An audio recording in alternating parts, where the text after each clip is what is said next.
नमस्कार मित्रांनो, soulful life या चॅनलवर आपलं सहर्ष स्वागत आहे. मागच्या व्हिडिओमध्ये आपण पाहिलं मृत्यूनंतर 24 तासानंतरचा प्रवास. आता आपण पाहणार आहोत मृत्यूनंतर पहिले 24 तास संपले, आता सुरू होतो असा एक प्रवास, जिथे वेळ थांबत नाही आणि मागे वळण्याचा कोणताही मार्ग नसतो. तुमचं शरीर पृथ्वीवरच राहतं, पण तुमचा आत्मा आता एकटाच प्रवासाला निघालेला असतो. तुमच्या भोवती अंधार असतो, ओळखीचं काहीच नसतं. ना कुटुंब, ना मित्र, ना नातेवाईक. फक्त तुम्ही आणि तुमची कर्म. आणि आज आपण जाणून घेणार आहोत त्या 24 तासानंतर आत्म्याचा नेमका प्रवास कसा सुरू होतो. जसं 24 तास पूर्ण होतात, एक थंड वारा वाहू लागतो. अचानक अंधारातून 2 छायाचित्र पुढे येतात. हे असतात यमदूत. त्यांचे डोळे अग्नीप्रमाणे लाल असतात, आवाज भीती निर्माण करणारा.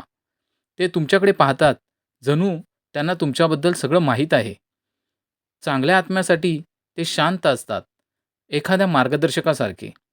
पण ज्यांनी आयुष्यात पाप केलं आहे, त्यांच्यासाठी हेच यमदूत भीषण रूप धारण करतात. त्या आत्म्याला पकडतात आणि म्हणतात, "चल, तुझी वेळ आता आली आहे." आत्मा घाबरतो, तो मागे पाहतो, त्याच्या शरीराकडे, त्याच्या कुटुंबाकडे, पण कोणीही त्याला ऐकत नाही आणि मग त्याचा प्रवास तिथून सुरू होतो. गरुड पुराणानुसार हा प्रवास साधारण 47 दिवसाचा असतो. पण हा प्रवास साधा नसतो. प्रत्येक दिवस एक नवीन परीक्षा असते. आत्मा एका जळत्या वाळवंटात चालतो, पाय जळत असतात, तोंड कोरडं पडतं. तो पाणी मागतो, पण तिथे काहीच नसतं. पुढे एक काळोखाचं जंगल येतं, जिथे विचित्र आवाज येतात, भयानक सावल्या दिसतात. आत्मा घाबरतो, पळण्याचा प्रयत्न करतो, पण मार्ग सापडत नाही. कधी तो एका थंड प्रदेशात पोचतो, जिथे श्वास घेणंही कठीण होतं. या प्रत्येक टप्प्यावर यमदूत त्याला थांबवतात आणि त्याला त्याच्या भूतकाळाची आठवण करून देतात. त्याने केलेली प्रत्येक चूक, प्रत्येक पाप त्याच्यासमोर पुन्हा उभं राहतं. आणि मग तो पोहोचतो अशा ठिकाणी ज्याची भीती प्रत्येक आत्म्याला वाटते. आणि ती आहे वैतरणी नदी. ही नदी पाण्याची नसते. ती भरलेली असते रक्ताने, मांसाने आणि असह्य दुर्गंधीने. नदीतून ओरडण्याचे आवाज येत असतात. पापी आत्मे त्या नदीत तडफडत असतात. जेव्हा तुमची वेळ येते, तुम्हाला सांगितलं जातं, ही नदी पार करा.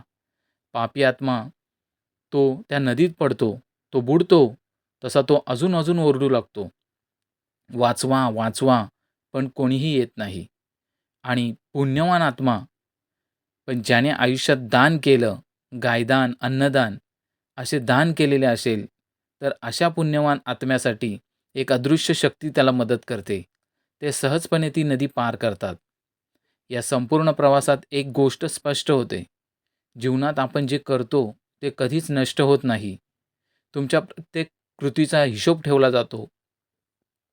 तुम्ही दिलेलं दुःख तुम्हाला अनुभवावं लागतं. तुम्ही दिलेला आनंद तुमच्यासाठी प्रकाश बनतो. आत्मा रडतो, पश्चाताप करतो, पण तेव्हा खूप उशीर झालेला असतो. कारण त्याला या सर्वाची जाणीव नसते.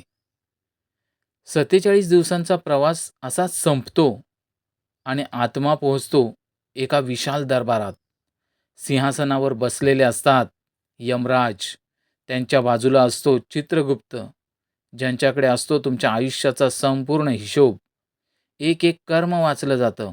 तुम्ही काय काय केलं, काय काय बोललात, कसे कसे वागलात आणि मग निर्णय घेतला जातो. स्वर्ग, नरक की पुन्हा जन्म, या 3 गोष्टींचा तिथे निवाडा केला जातो. हा प्रवास तुम्हाला भीती दाखवण्यासाठी नाही.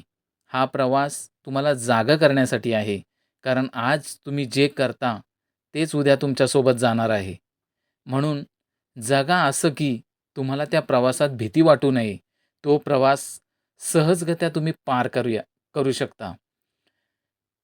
हा व्हिडिओ तुम्हाला पुढच्या प्रवासाची जाणीव करण्यासाठीच आहे. हा व्हिडिओ तुम्हाला कसा वाटला ते कमेंट्समध्ये नक्की सांगा. व्हिडिओला लाईक करा, शेअर करा आणि आपल्या सोलफुल लाईफ या चॅनलला नक्की सबस्क्राईब करा. पुढच्या भागात आपण जाणून घेणार आहोत नरकातील 28 भयानक शिक्षा, ज्या ऐकून तुमच्या अंगावर काटा येईल. तर पुढच्या व्हिडिओसाठी आपण पुन्हा भेटूया. तोपर्यंत धन्यवाद.